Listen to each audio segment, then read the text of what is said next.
Hello everyone, welcome back to our YouTube channel RNCC nursing online coaching. आज की हमारी जो क्लास रहने वाली है वो एक अगेन MCQ बेसिस रहेगी, जो कि स्टेट CHO के एग्जाम्स पे बेसिस रहने वाली है। ओके, काफ़ी इंपॉर्टेंट क्वेश्चंस हैं। और साथ ही साथ में हमारे अभी जिपमेर का जो एग्ज़ाम हुआ है तो उसके अंदर भी काफ़ी अच्छा हमारे स्टूडेंट्स का परफॉर्म रहा है। जिन्होंने हमारी टेस्ट सीरीज ज्वाइन कर रखी थी, काफ़ी क्वेश्चन है जो डायरेक्ट पुट ऑन हुए हैं एग्जाम के अंदर, और काफ़ी सारे जो बाकी कुछ क्वेश्चंस हैं जो हमारे जो टॉपिक्स यूज किए हुए थे उनमें से भी एग्जाम के अंदर देखने को मिले हैं। So wish you all the best and शुरू करते हैं आज की अपनी क्लास को। अपना फर्स्ट क्वेश्चन हमारा, the anatomical position could be described eight which of the following. ठीक है, नीचे दिए गए ऑप्शंस में से कौन सी पोजीशन को हम बोलेंगे कि हाँ ये एक एनाटॉमिकल पोजीशन है। Lying down prone, lying down supine, standing displaying the ventral surface of the body, standing with arms and legs abducted. इनमें से जो कौन सा ऑप्शन है वो एक करेक्ट ऑप्शन है जिसको अपन बोलेंगे एनाटॉमिकल पोजीशन है। ठीक है, तो जो हमारा ऑप्शन सी है वो एक एनाटॉमिकल पोजीशन है। ठीक है, एनाटॉमिकल पोजीशन क्या होती है इसके बारे में अपन पढ़ लेते हैं। Standing displaying the ventral surface of the body. ठीक है, एकदम सबसे पहले तो क्या करना है, एनाटॉमिकल पोजीशन में क्या है, स्टैंड होना रिक्वायर्ड है। ठीक है, उसके बाद में arms handing parallel, arms are handing parallelly to side of body with face facing forward. ठीक है, तो इस पोजीशन को अपन क्या बोलेंगे, ये एक एनाटॉमिकल पोजीशन है। मींस क्या हो गया, सबसे पहले तो जो किसी भी पर्सन को एक प्रॉपर स्टैंडिंग पोजीशन में रहना है, उसके बाद जो उसके आर्म्स रहेंगे वो बॉडी के पैरेलली यहाँ पे अटैच रहेंगे। उसके बाद में फेस फेसिंग द फॉरवर्ड। ठीक है, उसका फेस भी सामने की तरफ रहेगा और जो हैंड्स है वो भी यहाँ पे वेंट्रल सरफेस की तरह रहेंगे। ठीक है, हैंड्स वो भी है, जो पाम जहाँ पे जो ऐसे अपन सुपिनेशन की पोजीशन में अपन रहेंगे। ठीक है, तो इस कंडीशन को अपन क्या बोलेंगे, एनाटॉमिकल पोजीशन। ठीक है, हमारा जो फर्स्ट क्वेश्चन का जो करेक्ट आंसर जो रहेगा वो रहने वाला है standing displaying the ventral surface of the body. ठीक है, अब जो फ्रंट सरफेस होती है उसको अपन बोलते हैं वेंट्रल, पोस्टीरियर सरफेस होता है उसको अपन क्या बोलते हैं, डोर्सल।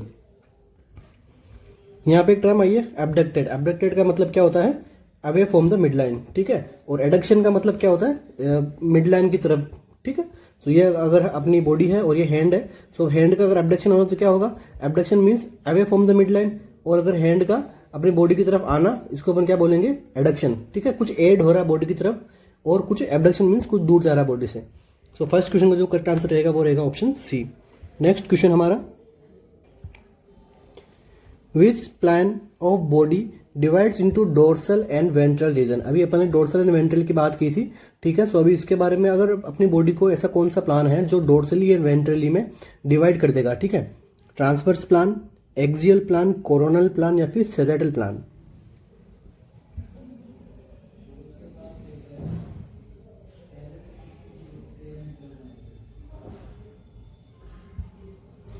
ठीक है, इस क्वेश्चन का जो हमारा जो करेक्ट आंसर जो रहेगा वो रहने वाला है ऑप्शन सी। ठीक है, कोरोनल प्लान को अपन इसको अपन क्या बोलेंगे, कोरोनल प्लान। ठीक है, जो कोरोनल प्लान होता है वो अपनी बॉडी को डोर्सली एंड वेंट्रली अपने को डिवाइड कर सकता है। कोरोनल प्लान का दूसरा नाम क्या है, फ्रंटल। ठीक है, फ्रंटल प्लान। क्या होता है इसके अंदर, divide body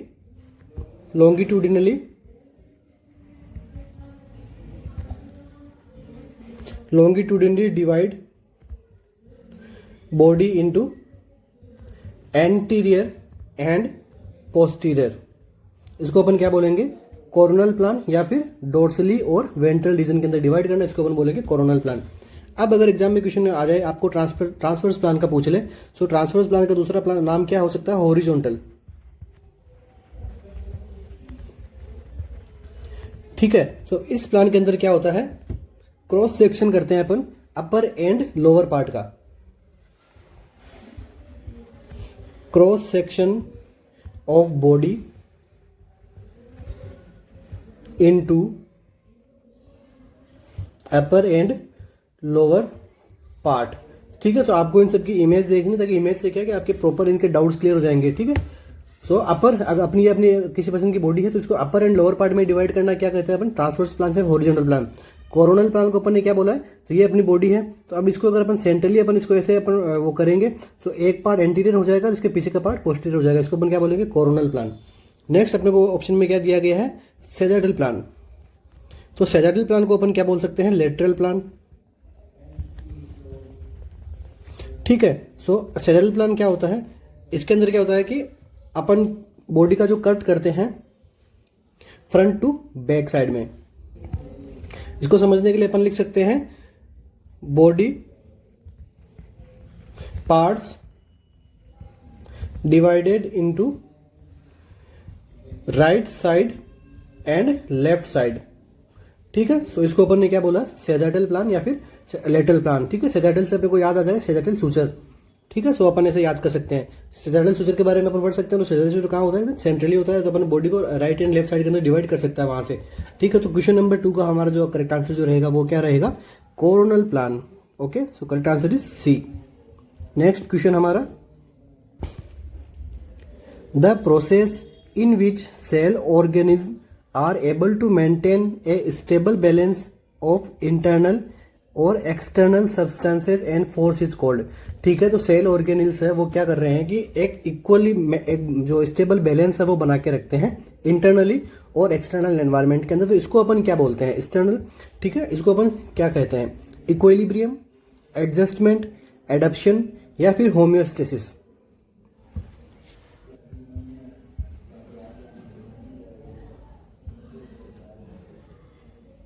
maintain stable balance of internal and external.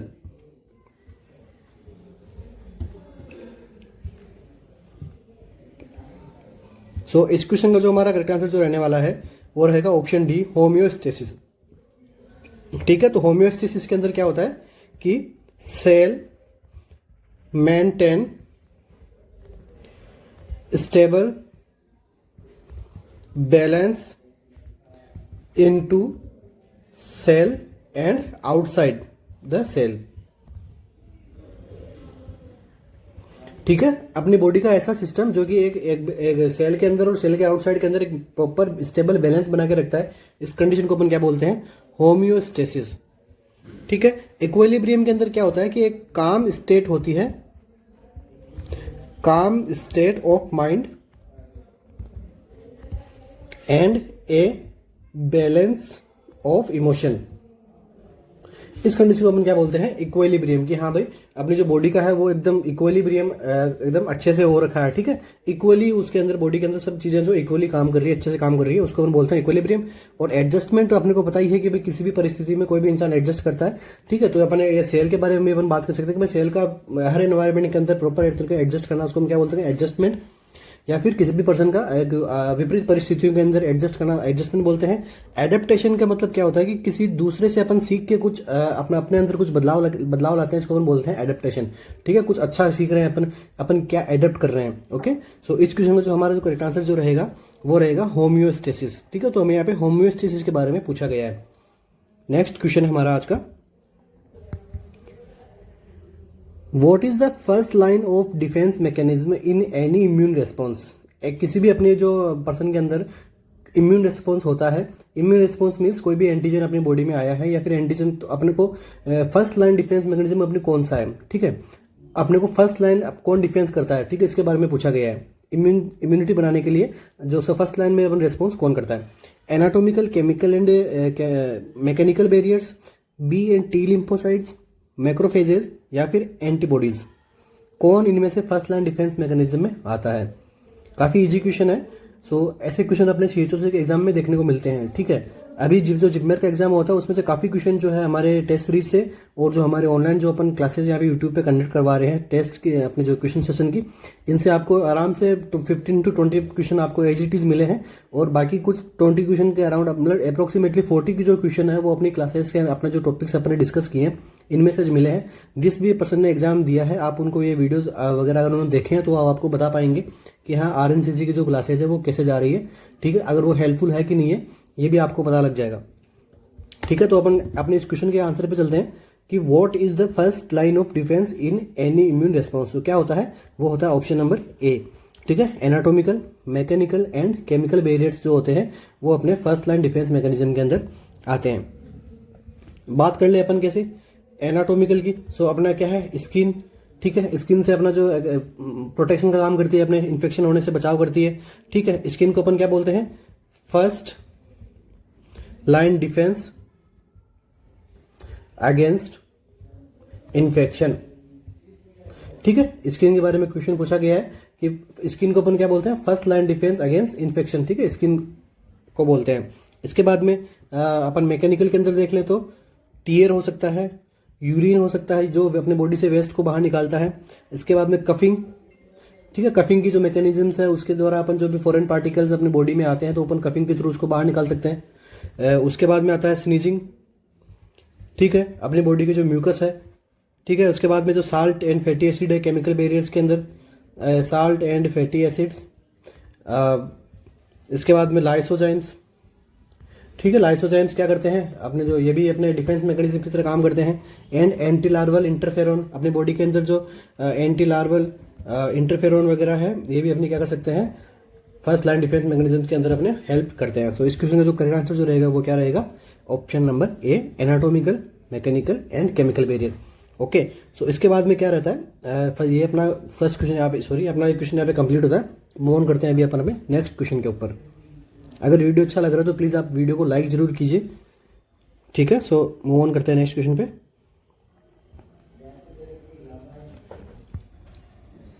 Identify the second of the 4 stage in an immune response.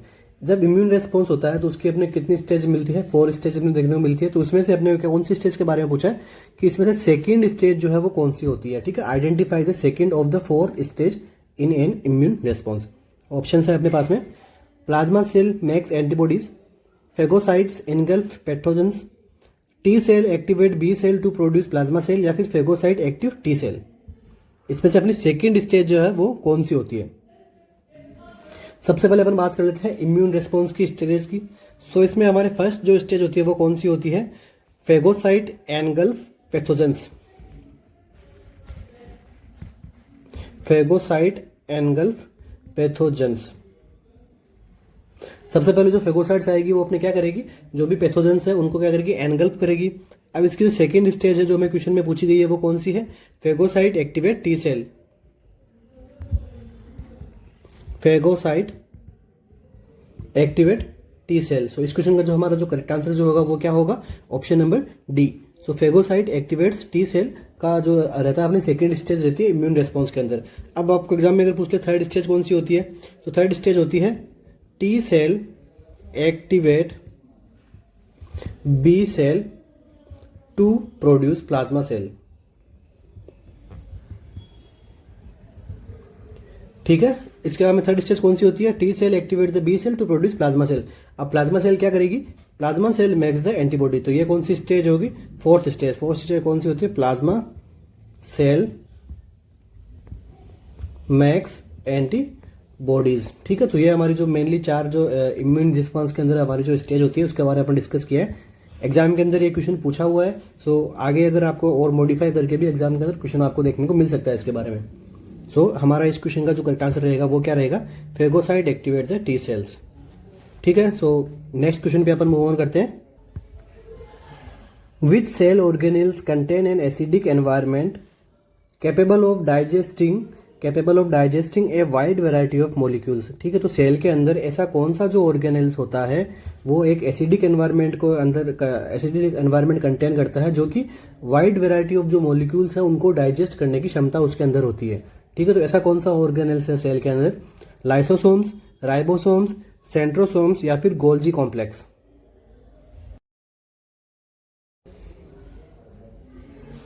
Okay, सो इस क्वेश्चन का जो हमारा जो करेक्ट आंसर जो रहने वाला है वो रहेगा ऑप्शन ए, लाइसोसोम्स। ठीक है, तो लाइसोसोम्स के अंदर क्या होता है कि ये एक एसिडिक एनवायरनमेंट यहाँ पे रहता है जो कि डाइजेस्ट कर सकता है वेराइटी ऑफ मॉलिक्यूल्स को सेल्स के अंदर। ठीक है, सो इसको अपन क्या बोल सकते हैं, लाइसो का मतलब क्या होता है, लाइसो का मतलब होता है एबिलिटी टू डिजोल्व। ठीक है, तो इसकी एबिलिटी होती है कि ये जो डाइजेस्ट कर सकता है। ठीक है, तो इसको अपन क्या बोलते हैं, लाइसोसोम्स। तो यहाँ पे लाइसोसोम्स के बारे में हमसे पूछा गया है। इसके बाद में ऑप्शन में क्या दिया गया है, राइबोसोम। राइबोसोम के अंदर क्या होता है, ये हमारा एग्जाम के अंदर आपको क्वेश्चन यहाँ पे राइबोसोम से क्या देखने को मिलता है, हेल्प इन प्रोटीन सिंथेसिस। ठीक है, तो राइबोसोम क्या होता है कि प्रोटीन सिंथेसिस में हेल्प करता है। ठीक है, इसके बाद में क्या ऑप्शन में मिला आपने सेंट्रोसोम्स। सेंट्रोसोम्स क्या करता है, help in process of cell division. ठीक है, सेंट्रोसोम्स यहाँ पे दो साइड के पोल्स के अंदर यहाँ पे प्रेजेंट रहते हैं। सो यहाँ पे क्या करता है कि सेल डिवीजन के प्रोसेस के अंदर हेल्प करते हैं सेंट्रोसोम्स। ओके, नेक्स्ट ऑप्शन में क्या है, Golgi complex. So Golgi complex क्या है, responsible for transporting, modifying and packaging of protein, fat, ठीक है, into vesicles for delivery to target destination. ठीक है, तो गोल्जी कॉम्प्लेक्स हमें क्या काम करता है कि ये ट्रांसपोर्ट काम करता है, मॉडिफाइंग का काम करता है और पैकेजिंग का काम करता है। किसकी पैकेजिंग के लिए, प्रोटीन एंड फैट का, किसके अंदर, वेसिकल्स के अंदर, for transfer to the target destination. ठीक है, तो ये काम किसका होता है, गोल्जी कॉम्प्लेक्स। तो एग्जाम के अंदर इनसे भी अगर एग्जाम के अंदर आपको क्वेश्चन देखने को मिले तो अपन वहां पे क्या कर सकते हैं, करेक्ट कर सकते हैं। इस क्वेश्चन का जो हमारा करेक्ट आंसर जो होगा वो होगा लाइसोसोम्स। ठीक है, लाइसोसोम्स के अंदर डाइजेशन करने की यहाँ पे एबिलिटी उसके पास में होती है। सो मूव ऑन करते हैं नेक्स्ट क्वेश्चन पे।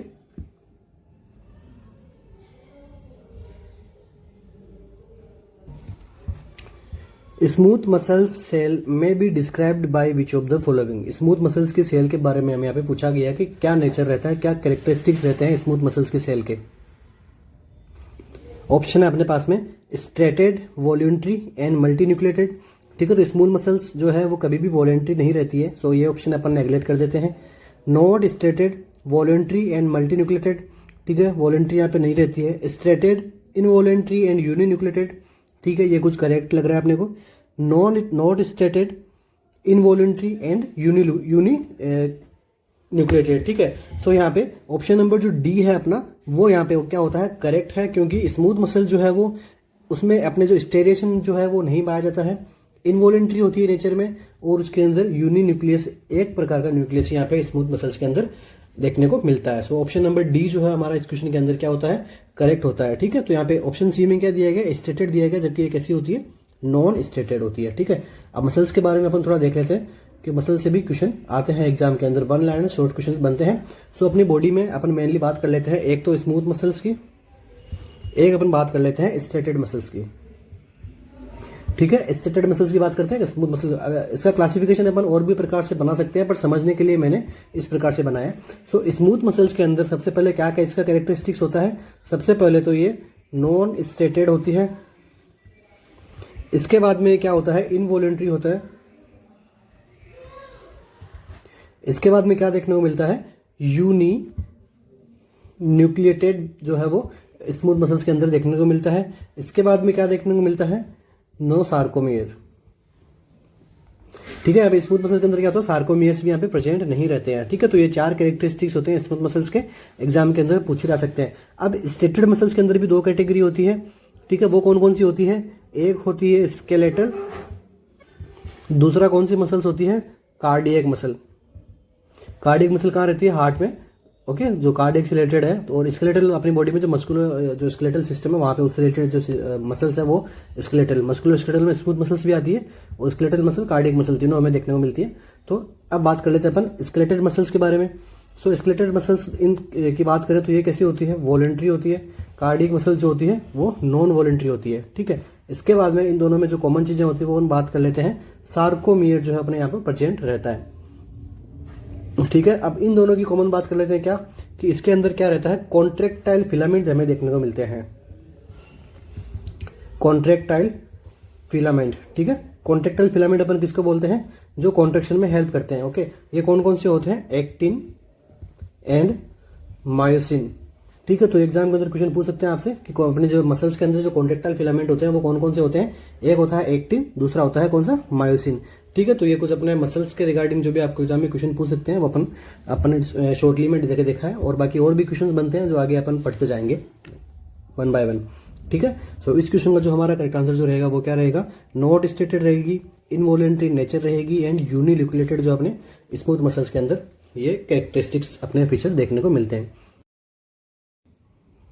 सो नेक्स्ट क्वेश्चन है हमारा, winging of scapula is due to paralysis of. Winging of scapula का जो कंडीशन है वो किसके पैरालिसिस की यहाँ पे मदद से देखने को मिलता है, axillary nerve, long thoracic nerve, median nerve या फिर रेडियल नर्व।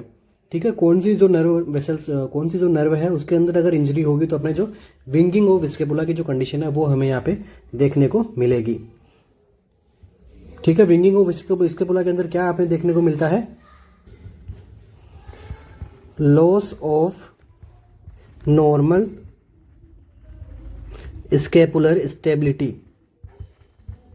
ठीक है। इसके अंदर क्या होता है कि जो नॉर्मल जो स्केपुला की जो स्टेबिलिटी होती है वो यहाँ पे विंगिंग ऑफ स्केपुला के अंदर लॉस हो जाती है, अब due to injury of long thoracic nerve. ठीक है। अगर किसी पेशेंट में लॉन्ग थोरेसिक नर्व की इंजरी हो जाती है तो वहाँ पे वो क्या है कि स्केपुला रीजन की स्टेबिलिटी यहाँ पे वो खो देगा, उसको अपन क्या कहेंगे, विंगिंग ऑफ स्केपुला। ठीक है। शॉर्ट के अंदर अगर सिंपल वे में अपन इसको समझे तो इस कंडीशन में क्या होता है कि loss of normal scapular stability को अपन क्या कर देते हैं, वो पेशेंट लॉस कर देता है।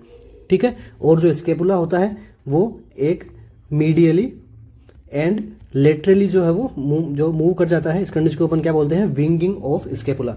ठीक है। सो इसके अंदर कौन रेस्पॉन्सिबल हो गया, लॉन्ग थोरेसिक नर्व जो है इसके अंदर रेस्पॉन्सिबल हो गया।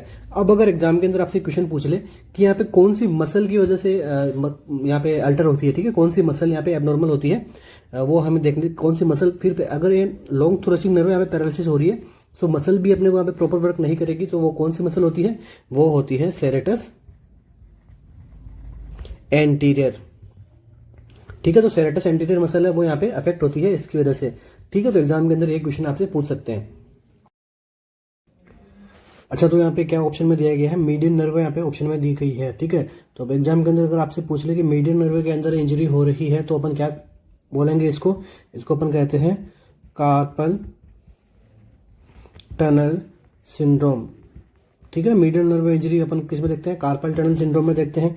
और अगर रेडियल नर्व में इंजरी हो गई तो अपन क्या देखेंगे, व्रिस्ट ड्रॉप। ठीक है। व्रिस्ट ड्रॉप होती है। व्रिस्ट ड्रॉप होने में कौन सी मसल रेस्पॉन्सिबल होती है, वो मसल होती है एक्सटेंसर। ठीक है।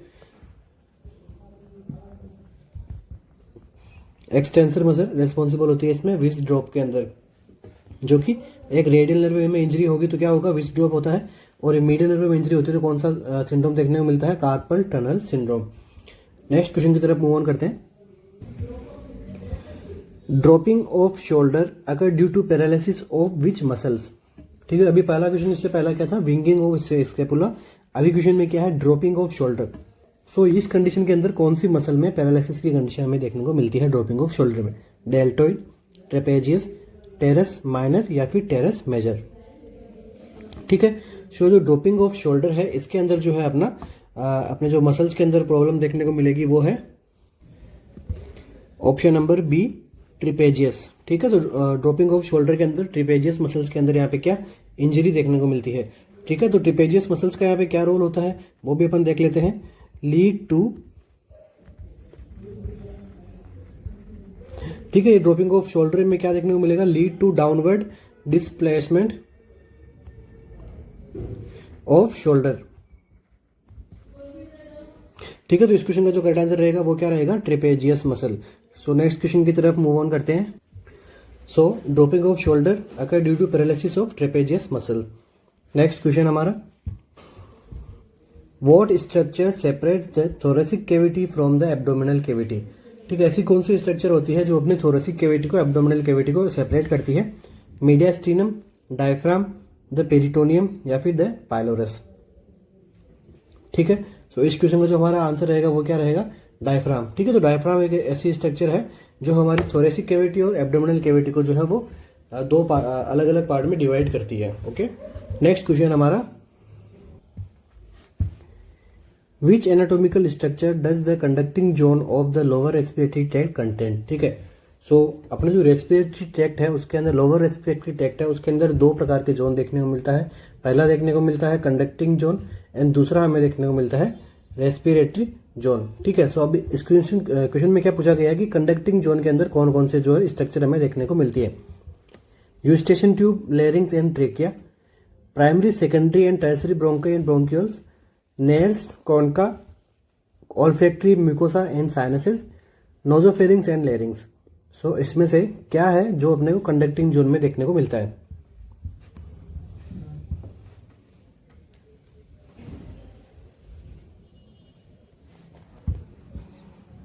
सो अपना ऑप्शन नंबर बी। ठीक है, कंडक्टिंग जोन में क्या देखने को मिलता है, primary and secondary and tertiary bronchi and bronchioles का जो स्ट्रक्चर है वो हमें कंडक्टिंग जोन के अंदर हमें जो है देखने को मिलती है। कंडक्टिंग जोन हमें कहाँ देखने को मिलेगा, ये भी एग्जाम में क्वेश्चन आ चुका है एक बार, तो ये अपने को मिलेगा distal to the trachea before alveoli, before, ठीक है, एल्वियोलाई से पहले और ट्रेकिया के बाद में अपने क्या देखने को मिलता है, कंडक्टिंग जोन। ठीक है, तो कंडक्टिंग जोन में क्या आएगा, primary, secondary and tertiary bronchi and bronchioles, and respiratory zone में क्या आता है, एल्वियोलार डक्ट एंड एल्वियोलार सैक। ठीक है, तो ये दोनों स्ट्रक्चर अपने कहाँ देखने को मिलेगी, रेस्पिरेटरी जोन में, और ये वाली स्ट्रक्चर कहाँ देखने को मिलेगी, कंडक्टिंग जोन में। ओके, सो नेक्स्ट क्वेश्चन है हमारा, how is the diaphragm innervated. ठीक है, डायफ्राम के अंदर किस प्रकार की नर्व सप्लाई जो हमें देखने को मिलती है। इनर्वेटेड मीन्स नर्व सप्लाई का जो सप्लाई रहती है, नर्व सप्लाई, उसके बारे में अपने को पूछा है यहाँ पे। By the parasympathetic division arising from the sacral region, कि भाई सैक्रल रीजन से जो पैरासिम्पैथेटिक डिवीजन की जो नर्व्स है उससे यहाँ पे देखने को मिलता है। By the spinal nerve arising from T5 T10, so spinal nerve से अराइजिंग हो रही है T5 T10 से, वो यहाँ पे डायफ्राम को नर्व सप्लाई हो रही है। Bye the phrenic nerve arising from C5 C7, या फिर bye the phrenic nerve arising from C3 to C5। ठीक है, तो इस क्वेश्चन का जो हमारा जो करेक्ट आंसर रहेगा वो रहेगा ऑप्शन नंबर डी। सो डायफ्राम को जो कौन सी जो नर्व सप्लाई वो होती है, फ्रेनिक नर्व सप्लाई होती है, ये हम सभी को पता है। डायफ्राम के अंदर कौन सी नर्व सप्लाई होती है, फ्रेनिक नर्व, जो कि कहाँ से अराइज होती है, C3 C5। ठीक है, तो जब भी यहाँ का जो फ्रैक्चर रहता है, यही वाली नर्व अगर कंप्रेस होती है, सो पेशेंट की जो मोर्टेलिटी है वो यहाँ पे रिस्क बढ़ जाती है। ठीक है, तो जब भी C3 C5 के बीच में फ्रैक्चर होता है, सो इस कंडीशन में क्या होता है, रेस्पिरेटरी की जो प्रोसेस है वो यहाँ पे अपने को डाउन देखने को मिलती है। इस कंडीशन में क्यों देखने को मिलती है, क्योंकि डायफ्राम को जो नर्व सप्लाई होती है इससे। ओके, सो इस क्वेश्चन का जो अपना करेक्ट आंसर रहेगा वो क्या रहेगा, by the phrenic nerve arising from C3 to C5।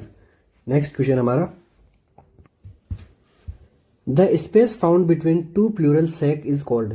ठीक है, जो दो प्लूरल सैक है इसके बीच का जो स्पेस है वो कौन सा होता है। ठीक है, सीरोसा, पेराइटल, सोलियस, या फिर मीडियास्टिनम। ठीक है, सो इसके अंदर जो बीच का स्पेस को अपन क्या बोलते हैं, जहाँ पे हार्ट सिचुएटेड होता है वो क्या होता है, मीडियास्टिनम। ठीक है, तो इस क्वेश्चन का जो हमारा आंसर होगा वो क्या होगा, mediastinum. Space between two pleural sac is mediastinum. Next question की तरफ मूव ऑन करते हैं।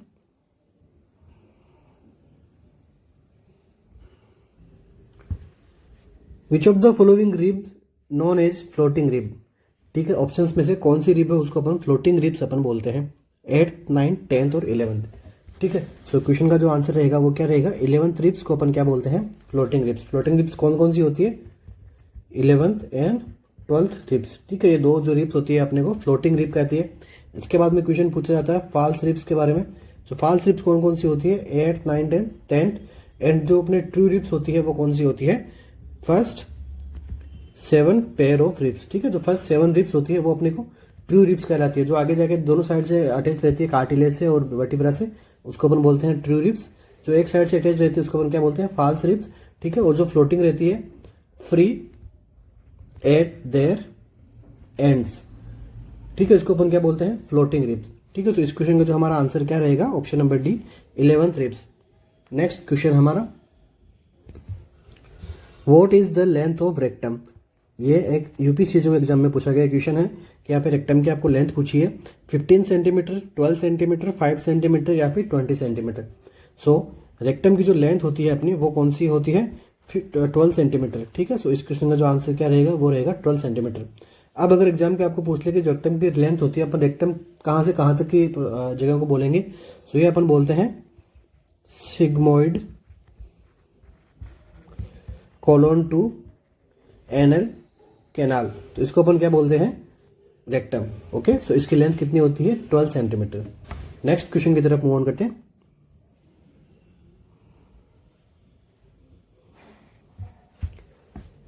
एडीएच फॉर्मेशन साइट, एडीएच की क्या फुल फॉर्म होती है, anti diuretic hormone, anti diuretic hormone. अब इसकी अपने को यहाँ पे फॉर्मेशन साइट पूछिए कि ये कहाँ से बनता है, ठीक है, इनका प्रोडक्शन कहाँ पे होता है, कहाँ से सीक्रेट होता है, पिट्यूटरी, पीनियल, हाइपोथैलेमस या फिर none of the above. So anti diuretic जो हार्मोन है इसका प्रोडक्शन कहाँ से होता है, हाइपोथैलेमस से होता है, ठीक है। सो ऑप्शन नंबर जो अपना सी जो है वो यहाँ पे करेक्ट होता है, हाइपोथैलेमस, ठीक है। सो एडीएच का फॉर्मेशन कहाँ से होता है, हाइपोथैलेमस से होता है, ठीक है। अब हाइपोथैलेमस के बाद में ये हाइपोथैलेमस से कहाँ पे जाएगा, पोस्टीरियर पिट्यूटरी, ठीक है। अगर आप ऑप्शन के अंदर हाइपोथैलेमस नहीं देखने को मिले तो अपन क्या राइट कर सकते हैं, पोस्टीरियर पिट्यूटरी से एडीएच का जो है वो सिक्रेशन होता है। पोस्टीरियर पिट्यूटरी से कौन कौन से दो हार्मोन का सिक्रेशन होता है, वो एक हो गया पहला एडीएच, दूसरा ऑक्सीटोसिन। ऑक्सीटोसिन को अपन क्या बोलते हैं, मिल्क इजाकुलेशन हार्मोन, ठीक है। ऑक्सीटोसिन की मदद से क्या होता है, मिल्क इजाकुलेट करने में ये हेल्प होता है। और एक हार्मोन होता है वो क्या, कौन सा, प्रोलैक्टिन, जो क्या काम करता है, मिल्क सिंथेसिस, ठीक है। प्रोलैक्टिन के बारे में पूछा गया है, ऑक्सीटोसिन के बारे में भी पूछा गया है कि कौन सा हार्मोन होता है वो मिल्क इजाकुलेशन में हेल्प करता है और कौन सा हार्मोन मिल्क सिंथेसिस करवाता है, ठीक है। सो इस क्वेश्चन का जो हमारा करेक्ट आंसर जो रहेगा वो क्या रहेगा, हाइपोथैलेमस। एंटी डायूरेटिक हार्मोन का क्या फंक्शन होता है, ये यूरिन फ्लो को कम करता है, ठीक है। एंटी डायूरेटिक, जो डायूरेटिक एक्शन होता है उसको यहाँ पे सप्रेस करने का काम कौन करता है, एडीएच। ओके, नेक्स्ट क्वेश्चन हमारा, thyroid gland is, thyroid gland के बारे में पूछा गया है कि कौन सा ऑप्शन है वो थायराइड ग्लैंड के लिए करेक्ट है।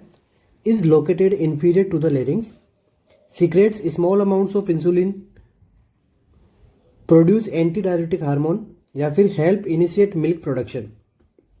सो मिल्क प्रोडक्शन के अंदर कौन हेल्प करता है, प्रोलैक्टिन, ठीक है। प्रोलैक्टिन जो हार्मोन है अभी अपन ने प्रीवियस क्वेश्चन में पढ़ा था, वो क्या करता है, मिल्क प्रोडक्शन में हेल्प करता है। कहां से मिल्क प्रोडक्शन होता है, मेमरी ग्लैंड से, ठीक है। यहाँ पे जो ब्रेस्ट का जो मेमरी ग्लैंड होती है वहां से ये मिल्क प्रोडक्शन का काम करता है कौन, prolactin hormone. Produce anti diuretic hormone, ठीक है। एंटी डायरेटिक हार्मोन अपन ने भी पहले पढ़ लिया था कि एंटी डायरेटिक हार्मोन कहाँ से प्रोड्यूस होता है, एंटी डायरेटिक हार्मोन प्रोड्यूस होता है हाइपोथैलेमस से। हाइपोथैलेमस के बाद में कहाँ पे जाके स्टोर होता है, पोस्टीरियर पिट्यूटरी से, ठीक है। पोस्टीरियर पिट्यूटरी से कौन कौन से हार्मोन निकलते हैं, एक निकलता है एडीएच और दूसरा oxytocin. Secret small amount of insulin, तो इंसुलिन को जो है वो कौन सीक्रेट करता है, पैनक्रियाज।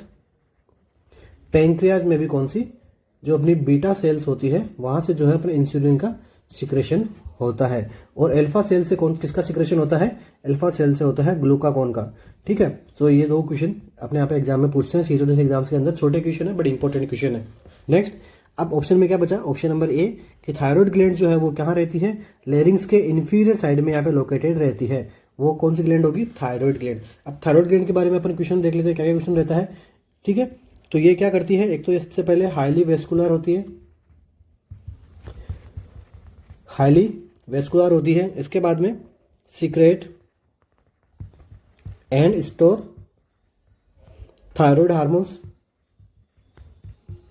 जो कि कौन कौन से होते हैं, T3 एंड T4, ठीक है। ये हार्मोन किसके अंदर रिस्पॉन्सिबल होते हैं, ये हार्मोन होते हैं बॉडी मेटाबॉलिज्म के लिए, बॉडी मेटाबॉलिज्म के रेगुलेशन में ये हेल्प करते हैं, ठीक है। सो T3 T4 हार्मोन कहाँ से सिक्रेशन होते हैं, इसका थायराइड ग्लैंड से यहाँ पे सिक्रेशन होता है। सो इस क्वेश्चन का जो हमारा करेक्ट आंसर जो रहेगा वो क्या रहेगा, thyroid gland is located inferior to the larynx. और एक हार्मोन का सिक्रेशन करती है थायराइड ग्लैंड, कौन सा, कैल्सिटोनिन, ठीक है। कैल्सिटोनिन क्या काम करता है, calcitonin control blood calcium level, control blood calcium level, control blood calcium level कौन करता है? कैल्सिटोनिन। सो हमारा इसका आंसर, करेक्ट आंसर क्या हो जाएगा? Option number A. Next question की तरफ मूव ऑन करते हैं। Which hormones are soluble in blood? ऐसा कौन से हार्मोन है जो ब्लड के अंदर सोल्यूबल होते हैं? Steroid hormone, hormone produce by the adrenal cortex, sex hormones, या फिर those related by the pituitary gland, those release by the pituitary gland. कौन से हार्मोन है जो सोल्यूबल होते हैं ब्लड के अंदर?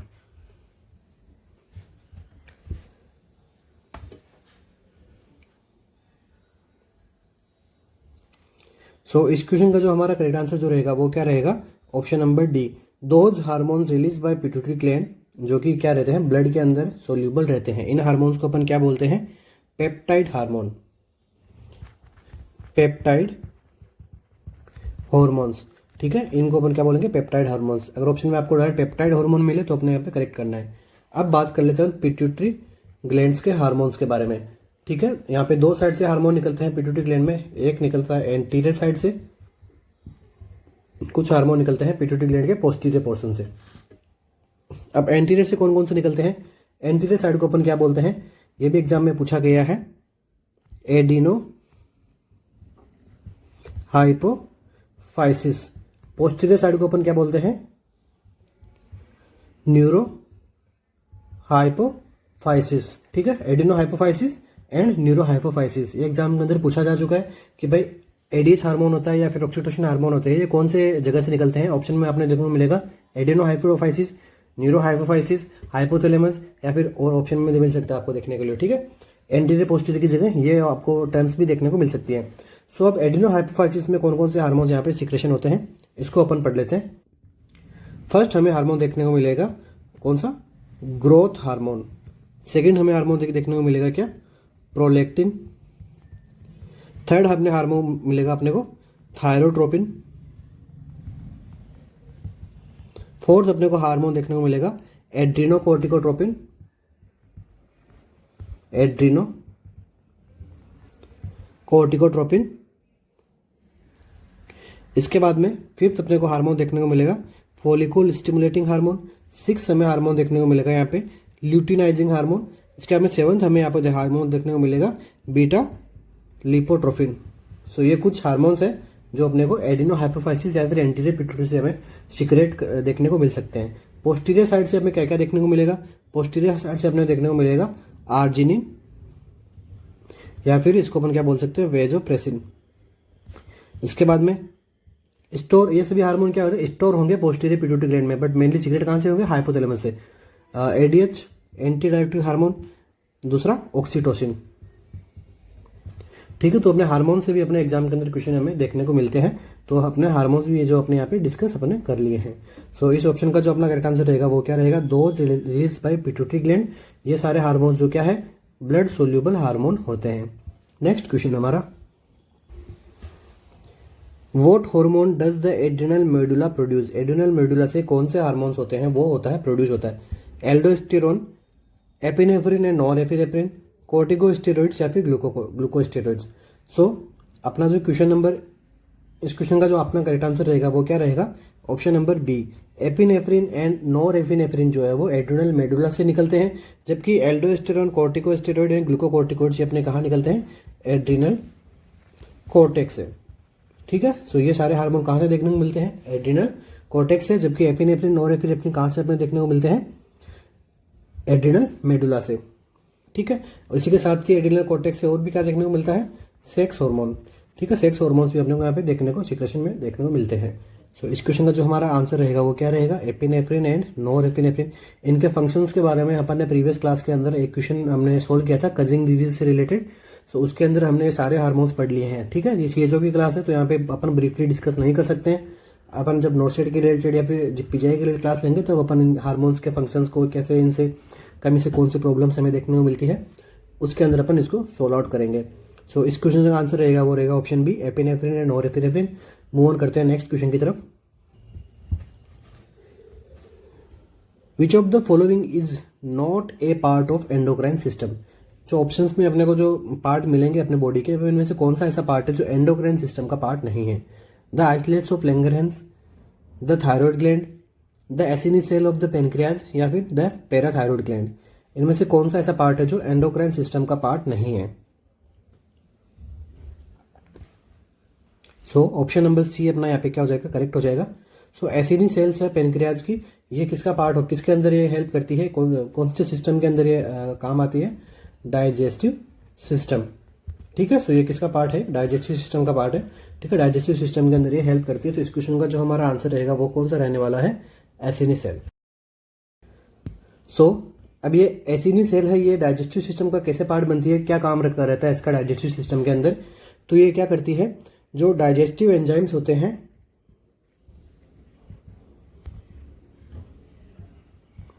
उनका सिंथेसिस, स्टोरेशन एंड सिक्रेशन, ठीक है, इन ये तीनों काम करती है एसिनी सेल। ठीक है, किसका? डाइजेस्टिव एंजाइम्स का। सो इस क्वेश्चन का जो हमारा करेक्ट आंसर होगा वो कौन सा होगा? Acini cell of the pancreas. Next question की तरफ मूव ऑन करते हैं। Which hormone is secreted in response to high blood glucose?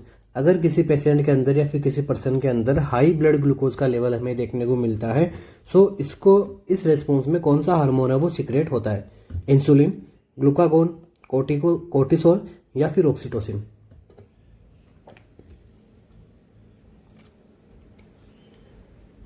सो इस रिस्पॉन्स के अंदर कौन सा हार्मोन हमें सिक्रेट देखने को मिलेगा? वो है option number A, insulin. Insulin कहाँ से सिक्रेट होता है? पेनक्रियाज से। पेनक्रियाज के अंदर भी क्या? बीटा सेल से। ठीक है, बीटा सेल ऑफ पेनक्रियाज से जो है इंसुलिन सिक्रेट होता है। ये क्या करता है? Reduce blood glucose level. ठीक है, इंसुलिन का क्या काम होता है? ब्लड ग्लूकोज लेवल को ये कम करता है। ठीक है, तो यहाँ पे ऑप्शन में क्या राइट हो जाएगा? हाई ब्लड ग्लूकोज लेवल के अंदर कौन सा हार्मोन रेस्पॉन्स करता है? वो करता है इंसुलिन। नेक्स्ट अपने ऑप्शन में क्या है? ग्लूकागोन। ग्लूकागोन भी यहाँ पे किससे प्रेजेंट सीक्रेट होती है? पेनक्रियाज से। पेनक्रियाज के एल्फा सेल से। ठीक है, क्या होती है? ग्लूकागोन। इसका क्या फंक्शन होता है? ये क्या करती है? Inhibit insulin action and increase blood glucose level. ठीक है, ये क्या काम करती है? ग्लूकागोन क्या करती है? एल्फा सेल से सीक्रेट होती है और ब्लड ग्लूकोज लेवल को ये इंक्रीज करती है। नेक्स्ट हमें ऑप्शन में क्या देखने को मिला है? कोर्टिसोल। कोर्टिसोल जो है कहाँ से सीक्रेट होता है? अपन ने अभी प्रीवियस क्वेश्चन के अंदर डिस्कस किया था। कोर्टिसोल होता है एड्रिनल कोर्टेक्स से। इस हार्मोन को अपन क्या बोलते हैं? कोर्टिसोल। ठीक है, तो ये क्या करता है? Help in protein, glucose and fat metabolism में ये क्या करता है? हेल्प करता है। ठीक है, नेक्स्ट ऑप्शन में क्या है? ऑक्सीटोसिन। ऑक्सीटोसिन क्या करता है? Milk ejaculation. Milk ejaculation, uterine contraction में भी काम करता है ऑक्सीटोसिन। ठीक है, इसके बाद में मिल्क प्रोडक्शन कौन करता है? Prolactin hormone. सो इस क्वेश्चन का जो हमारा आंसर रहेगा वो कौन सा रहेगा? Option number A, insulin. Next question हमारा, testosterone production is mainly contributed by. ठीक है, तो टेस्टोस्टेरोन का प्रोडक्शन है वो मेनली किसके द्वारा होता है? Sertoli cell, Leydig cell, seminiferous tubules या फिर एपिडिडाइमिस। सो हमारा टेस्टोस्टेरोन का प्रोडक्शन कहाँ से होता है? लेडिंग सेल से। ऑप्शन नंबर बी जो है यहाँ पे अपना करेक्ट होता है। लेडिंग सेल से अपन क्या करते हैं? टेस्टोस्टेरोन का अपनी जो टेस्टिस के अंदर लेडिंग सेल से अपना टेस्टोस्टेरोन का प्रोडक्शन होता है। सेटोली सेल क्या किसके अंदर हेल्प करती है? सेटोली सेल अपन करती है हेल्प करती है स्पर्म के न्यूट्रिशन प्रोवाइड करवाने में। ठीक है, और उसके बाद में एक सेल और होती है क्यूब सेल। क्यूब सेल क्या करती है? Sperm production. ठीक है, ये दोनों कहाँ प्रेजेंट रहती है? ये दोनों प्रेजेंट रहती है सेमिनिफेरस ट्यूबुल्स में। ठीक है, तो अपन ने सेमिनिफेरस ट्यूबुल्स का भी रोल पढ़ लिया है। इसके बाद में एपिडिडाइमिस। एपिडिडाइमिस क्या? एक प्रकार की डक्ट नुमा यहाँ पे संरचना होती है जो कि स्पर्म के इजाकुलेशन के अंदर हेल्प करती है। उसके अंदर क्या बोलते हैं? एपिडिडाइमिस। सो इस क्वेश्चन का जो आंसर रहेगा वो कौन सा रहेगा? Leydig cell. और सेटोली सेल और क्यूब सेल, इन क्यूब सेल के बारे में पूछा गया है, सेटोली सेल के बारे में, फंक्शन के बारे में पूछा गया है। नेक्स्ट क्वेश्चन हमारा, ovary produce all accept. Options में से ओवेरी है वो जो हर हार्मोन को प्रोड्यूस करती है एक को छोड़ के। गोनेडोट्रोफिन, एस्ट्रोजन, टेस्टोस्टेरोन या फिर inhibin B. Ovary produce all except. Except पूछा है अपने को कि कौन सा हार्मोन का सिक्रेशन है जो ओवेरी से नहीं होता है? वो होता है कौन सा? अपना गोनेडोट्रोफिन। ठीक है, गोनेडोट्रोफिन हार्मोन कौन कौन से होते हैं? ल्यूटिनाइजिंग हार्मोन और दूसरा एफएसएच। तो इनका हार्मोन का सिक्रेशन ओवेरी से नहीं होता है, जबकि estrogen, testosterone and inhibin B और इसी के साथ ही कौन सा, प्रोजेस्टेरोन, ठीक है, इनका सिक्रेशन किससे होता है, ओवेरी से होता है, जबकि गोनेडोट्रोपिन हार्मोन का सिक्रेशन ओवेरी से नहीं होता है। ये कहां से होता है, पिट्यूटरी ग्लैंड से, ठीक है। तो ये पिट्यूटरी ग्लैंड के हार्मोन्स है, ओवेरी के इनका प्रोडक्शन नहीं होता है। नेक्स्ट क्वेश्चन की तरफ मूव ऑन करते हैं। Progesterone is secreted by, progesterone है वो किसके द्वारा सिक्रेट होता है, the ovarian follicle, the mature follicle, the corpus luteum, the corpus albicans. Progesterone का सिक्रेशन कौन करता है? सो ऑप्शन नंबर सी हमारा यहाँ पे क्या हो जाएगा, करेक्ट हो जाएगा, कि जो कॉर्पस ल्यूटियम है वो क्या करती है, प्रोजेस्टेरोन का सिक्रेशन करती है, ठीक है। Okay, option number C is the correct answer of this question. Next question की तरफ मूव ऑन करते हैं। Epinephrine action in liver, liver के अंदर जो एपिनेफ्रिन और नॉर एपिनेफ्रिन जो हार्मोन्स है उनका क्या एक्शन होता है, ग्लाइकोजिनोलाइसिस, ग्लाइकोलाइसिस, लिपोलाइसिस या फिर all of the above. Epinephrine का यहाँ पे फंक्शन पूछा है। सो एपिनेफ्रिन का क्या फंक्शन होता है, ग्लाइकोजिनोलाइसिस, ठीक है। सो एपिनेफ्रिन का क्या फंक्शन होता है लीवर के अंदर, ग्लाइकोजिनोलाइसिस की यहाँ पे फॉर्मेशन जो प्रक्रिया है वो यहाँ पे एपिनेफ्रिन हार्मोन्स की यहाँ पे मदद से लीवर में फंक्शन परफॉर्म की जाती है, ठीक है। तो ऑप्शन नंबर ए यहाँ पे करेक्ट होता है। ग्लाइकोजन को ब्रेक डाउन करके ग्लूकोज को जो बनाने की प्रक्रिया क्या कहलाती है, ग्लाइकोजिनोलाइसिस, एंड ग्लाइकोलाइसिस के अंदर ग्लूकोज का ब्रेकडाउन और इसके बाद में ग्लाइकोजन का ब्रेकडाउन, और लिपोलाइसिस के अंदर फैट का जो ब्रेकडाउन होता है फैटी एसिड्स के अंदर, उसको अपन क्या बोलते हैं, लिपोलाइसिस। ग्लाइकोलाइसिस के अंदर क्या होता है, ग्लूकोज कन्वर्ट इनटू पायरुवेट, ठीक है। इसको इस जो रिएक्शन को अपन क्या बोलते हैं, ग्लाइकोलाइसिस। और ग्लाइकोजन को क्या बोलते हैं, इनके क्या होता है, ग्लूकोज का फॉर्मेशन होता है, ठीक है। ग्लाइकोजन ब्रेकडाउन होकर ग्लूकोज बनाना क्या क्या होता है, ग्लाइकोजिनोलाइसिस। लिपोलाइसिस में फैटी एसिड में कन्वर्ट होता है। सो इस क्वेश्चन का आंसर क्या रहेगा, ग्लाइकोजिनोलाइसिस। नेक्स्ट क्वेश्चन हमारा, pepsinogen in the stomach is secreted by, pepsinogen है जो हार्मोन होता है स्टमक के अंदर, वो कहाँ से होता है, सिक्रेट होता है। चीफ सेल, जी सेल, गॉबलेट सेल या फिर पैराइटल सेल, कौन सी सेल है जिससे पेप्सिनोजन हार्मोन का सिक्रेशन होता है? सो पेप्सिनोजन हार्मोन का सिक्रेशन कौन सी सेल करवाती है, वो करवाती है चीफ सेल, ठीक है। सो आंसर का करेक्ट आंसर कौन सा होगा, chief cell. So chief cell किसका सिक्रेशन करवाती है, पेप्सिनोजन का। इसके बाद में कौन सी सेल है अपनी, जी सेल, जी सेल किसका करवाती है, गैस्ट्रिन हार्मोन का। गॉबलेट सेल से अपने क्या सीक्रेट होते हैं, म्यूकस। नेक्स्ट पैराइटल सेल से अपने क्या सीक्रेट होता है, HCl, हाइड्रोक्लोरिक एसिड कौन सी सेल से सीक्रेट होता है, पैराइटल सेल से। ये पूछा गया क्वेश्चन है, पेप्सिनोजन और जी सेल से भी इनके भी फंक्शन यहाँ पे एग्जाम में पूछे जा चुके हैं। सो इस क्वेश्चन का जो हमारा आंसर रहेगा वो कौन सा रहेगा, चीफ सेल। नेक्स्ट क्वेश्चन हमारा, the liver is principal site for, ठीक है। लीवर का जो प्रिंसिपल, लीवर के अंदर कौन सा जो है वो एलिमेंट वो स्टोर रहता है, synthesis of vitamin B12। Liver है जो विटामिन B12 के सिंथेसिस के लिए प्रिंसिपल साइट है। Storage of vitamin C, storage of iron या फिर synthesis of plasma globins. So vitamin C तो अपनी बॉडी में स्टोर होता ही नहीं है क्योंकि ये एक वाटर सोल्यूबल विटामिन है। इसके बाद में सिंथेसिस ऑफ विटामिन B12 और storage of iron and synthesis of plasma globulin, इनमें से कोई एक क्वेश्चन है, आंसर है वो अपना करेक्ट होगा इसके अंदर। So liver is the principal site of storage of iron, ठीक है। लीवर के अंदर जो है वो काफ़ी ज़्यादा मात्रा में आयरन का जो है वो स्टोरेशन हमें देखने को मिलता है, किसमें, लीवर के अंदर। ओके, नेक्स्ट अपना विटामिन B12, आयरन का स्टोर कौन सी फॉर्म में होता है, हीम फॉर्म में, ठीक है। जो RBC का जो डिस्ट्रक्शन हमें डिस्ट्रक्शन के बाद में हीम जो हीम जो अपना प्रोडक्शन देखने को मिलता है, जो हीम पार्ट बच जाता है वापस एब्जॉर्ब कहाँ से हो जाता है, लीवर के अंदर स्टोर भी है, लीवर के अंदर हमें देखने को मिलता है। सिंथेसिस ऑफ विटामिन B12 जो कहाँ होता है, ठीक है, ये होता है अपने टर्मिनल इलियम में with the help of intrinsic factor. Intrinsic factor की मदद से टर्मिनल इलियम में विटामिन B12 का सिंथेसिस होता है, ठीक है। अब नेक्स्ट अपने को क्या दिया गया है, सिंथेसिस ऑफ प्लाज्मा ग्लोबुलिन। ये अपने को कहाँ प्रोडक्शन होता है, राइबोसोम में, राइबोसोम इन लिम्फोसाइट, जो भी अपने जो लिम्फोसाइट होते हैं, लिम्फोसाइट के जो राइबोसोम होते हैं उसके अंदर प्लाज्मा ग्लोबुलिन का अपना सिंथेसिस जो है हमें देखने को मिलता है। स्टोरेज ऑफ विटामिन सी, ये अपने को स्टोरेज अपने बॉडी में स्टोर नहीं होता है क्योंकि ये एक वाटर सोल्यूबल विटामिन है जो वाटर के साथ में यूरिन के आउटपुट साथ में एक्सक्रीट हो सकता है। तो इसको लिए अपन डेली रिक्वायरमेंट होती है बाहर से एक्सटर्नल साइड से अपने को बॉडी में इनटेक करने की। सो इस क्वेश्चन का जो हमारा आंसर रहेगा वो कौन सा रहेगा, storage of iron. Next question हमारा,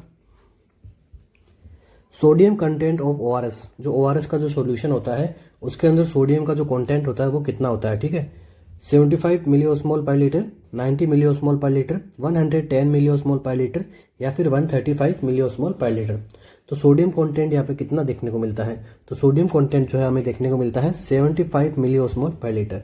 ओके, सो अब ORS के बारे में अपन जो क्या क्या इसके अंदर एलिमेंट्स हमें देखने को मिलता है।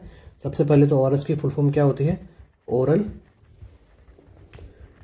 रिहाइड्रेशन सॉल्यूशन, ठीक है। ये क्या हो गया, ORS हो गया, ठीक है। और इसको एक बार प्रिपेयर करने के बाद में अपन जो है वो 24 आवर्स तक इसको मैक्सिमम अपन इसको काम में ले सकते हैं, ठीक है। 24 आवर के बाद में इसको डिस्कार्ड कर देना होता है ओरल रिहाइड्रेशन सॉल्यूशन को, ठीक है। जब भी किसी बेबी में डायरिया की कंडीशन होती है तो यहाँ पे ये काफ़ी ज़्यादा हेल्पफुल होता है।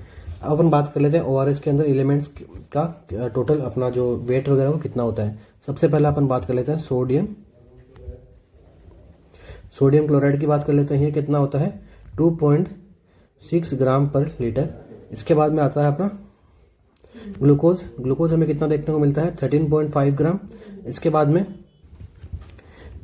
क्या देखने को मिलता है, पोटेशियम क्लोराइड हमें कितना देखने को मिलेगा, पोटेशियम क्लोराइड का अपना कितना देखने को मिलेगा, 1.5 ग्राम पर लीटर। इसके बाद में ट्राइसोडियम सिट्रेट जो कितना देखने को मिलेगा, 20.9 ग्राम। टोटल ये कितना हो जाता है, 20.5। तो अपन रफली बोल सकते हैं कि 21 ग्राम का जो अपना जो ORS का जो एक पैकेज होता है उसमें 21 ग्राम ऑफ एलिमेंट्स अपने जो केमिकल एलिमेंट जो अपने को देखने को मिलता है। इसके बाद में इसकी ऑस्मोलरिटी पूछते हैं एग्जाम के अंदर, वो कितनी होती है, ठीक है। तो वो होती है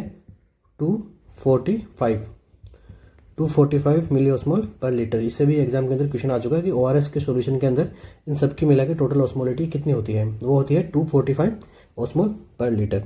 ये भी अपन देख लेते हैं। सोडियम की यहाँ पे कितनी होती है, 75। पोटेशियम की यहाँ पे कितनी होती है, पोटेशियम की होती है 20। इसके बाद में क्लोराइड की अपन बात कर लेते हैं। क्लोराइड का कितना होता है, 65। क्लोराइड के बाद में सिट्रेट होती है 10 एंड डेक्सट्रोज, ये होता है 75। टोटल कितना हो गया, 245। ओके, सो इस क्वेश्चन का जो हमारा आंसर कितना हो गया, किसका पूछा है अपने को, सोडियम का पूछा था। तो सोडियम का कितना होता है, 75 मिलीओस्मोल पर लीटर। नेक्स्ट क्वेश्चन हमारा, proton pump inhibitors are most effective when given. Proton pump inhibitors जो ड्रग्स होती है PPI, अपन इसका बेस्ट इफेक्ट अपन कब ला सकते हैं, कब इसको पेशेंट को देके अपन इसका बेस्ट इफेक्ट आएगा, विथ मील्स खाने के साथ देके, along with S2 histamine blockers के साथ में देखे, या फिर half hour before the breakfast, या फिर आफ्टर प्रोलॉन्ग फास्टिंग। सो प्रोटॉन पंप इनिबिटर है अपन जो इसका बेस्ट एक्शन अपन यूज में कब ले पाएंगे, जब अपन इसको आधा घंटा ब्रेकफास्ट के पहले अपन जब इसका जो PPI की जो ड्रग है इसको अपन जब प्रिस्क्राइब करेंगे पेशेंट को, तो ये कब करेंगे, हाफ आवर बिफोर ब्रेकफास्ट। तो इस क्वेश्चन का आंसर क्या रहेगा, half hour before the breakfast. Next question, commonest site of peptic ulcer. Peptic ulcer की कंडीशन होती है अगर अपने जब HCl का लेवल अपनी बॉडी में स्टमक के अंदर HCl का लेवल जब इंक्रीज होता है तो अल्सरेशन की कंडीशन स्टमक के अंदर देखने को मिलती है। So most common site of peptic ulcer कहाँ पे होता है, second part of the duodenum, first part of the duodenum, distal 1/3 of stomach, या फिर pylorus part of the stomach. Peptic ulcer की मोस्ट कॉमन साइट पूछी है अपने को यहाँ पे एग्जाम के अंदर। सारे क्वेश्चन जो है वो प्रीवियस CHOs के एग्जाम में आ चुके हैं, उन्हीं क्वेश्चंस को मैं सोल्व करवा रहा हूँ क्योंकि इनकी प्रोबेबिलिटी या फिर इन टॉपिक्स की प्रोबेबिलिटी एग्जाम के अंदर देखने को अपने को ज़्यादा मिलती है बजाय दूसरे टॉपिक से, क्योंकि एग्जामिनर इनसे क्वेश्चन बना चुका है। सो हो सकता है कि वो आगे भी ऐसे टॉपिक से ज़्यादा क्वेश्चन और बनाए, ठीक है। सो इस क्वेश्चन का जो हमारा करेक्ट आंसर होगा वो कौन सा होगा, पेप्टिक अल्सर का मोस्ट कॉमन साइट कौन सी होती है, first part of the duodenum, ठीक है। तो first part of the duodenum के अंदर मोस्ट कॉमन यहाँ पे पेप्टिक अल्सर जो है हमें देखने को मिलता है। नेक्स्ट क्वेश्चन हमारा, so next and last question आज की क्लास का, abduction of hand is caused by. Hand का जब अपन एबडक्शन और एडक्शन करते हैं सो ये किसकी मदद से अपन ये कर पाते हैं, एबडक्शन एंड एडक्शन। क्वेश्चन में पूछा गया abduction away from the mid line, ठीक है। एबडक्शन का मतलब होता है अवे फ्रॉम मिड लाइन, कोई भी चीज़ अपने बॉडी से मिड लाइन से दूर जा रही है इसको अपन बोलेंगे एबडक्शन, एंड कोई मिड लाइन के पास में आ रही है इसको अपन क्या बोलेंगे एडक्शन। एड होना तो मिड लाइन, इसको अपन क्या बोलेंगे एडक्शन। क्वेश्चन में अपने क्या पूछा गया है abduction. So flexor digitorum superficialis, flexor carpi ulnaris, flexor carpi radialis या फिर फ्लेक्सर डिजिटोरम प्रोफंडस। तो कौन सी ऐसी मसल है जो हमें एबडक्शन के अंदर एबडक्शन ऑफ हैंड के अंदर काम में आती है। सो ऑप्शन नंबर सी यहाँ पे क्या हो जाएगा, करेक्ट हो जाएगा। फ्लेक्सर कार्पी रेडियलिस जो मसल है उसकी मदद से अपन क्या कर पाते हैं, एबडक्शन की जो प्रोसेस अपन कर पाते हैं, और एडक्शन की प्रोसेस अपन किससे कर पाते हैं, फ्लेक्सर कार्पी अल्नरिस। ठीक है, एडक्शन। ठीक है, तो एडक्शन के लिए कौन रिस्पॉन्सिबल है, अल्नरिस, एंड एबडक्शन के लिए कौन रिस्पॉन्सिबल है, रेडियलिस। ठीक है, तो आज की क्लास जो है वो अपन यहीं पे कंप्लीट करते हैं। कुछ सारे क्वेश्चंस जो है एग्जाम के अंदर प्रीवियस एग्जाम्स के सीएचओ के एग्जाम के पूछे जा सकते हैं किसी ना किसी स्टेट सीएचओ के एग्जाम्स के अंदर। ओके, सो आई होप आपको आज की क्लास अच्छी लगी हो। कोई क्लास से रिलेटेड कोई भी आपको डाउट्स रहे तो आप कमेंट बॉक्स में ज़रूर कमेंट कीजिएगा। क्लास अच्छी लगी हो तो प्लीज़ वीडियो को लाइक एंड चैनल को सब्सक्राइब जरूर कीजिए। और साथ ही हमारी RNCC की जो ऐप है हमारे RNCC की, गूगल प्ले स्टोर से आपको मिल जाएगी। तो उसके अंदर क्या हम डेली बेसिस पे टेस्ट सीरीज रन करवा रहे हैं सीएचओज के एग्जाम के लिए और RML और PGI के एग्जाम के लिए भी। तो आप वहाँ से भी जाकर टेस्ट सीरीज को बाय करके अपनी जो प्रिपरेशन है उसको और अच्छी कर सकते हो। और साथ ही में जब काफ़ी सारे स्टूडेंट साथ में टेस्ट देते हैं तो उससे आपको आपकी कहाँ रैंक आती है, आप कहाँ स्टैंड करते हो इतने लोगों में, ये भी आपको पता लगता है कि आपको आगे जाके कितनी और प्रिपरेशन की नीड पड़ेगी अभी। ओके, सो टेस्ट सीरीज भी खुद सोल्व करना भी, प्रैक्टिस करना भी बहुत ज़रूरी है टेस्ट सीरीज को वीडियोज़ के साथ साथ में। So thank you so much बने रहने के लिए। कोई भी सपना साकार करने के लिए सबसे जरूरी है सही कोच का होना। चुनिए RNCC को और करें अपने एम्स 9 से प्रिपरेशन का सपना साकार। Download the app now.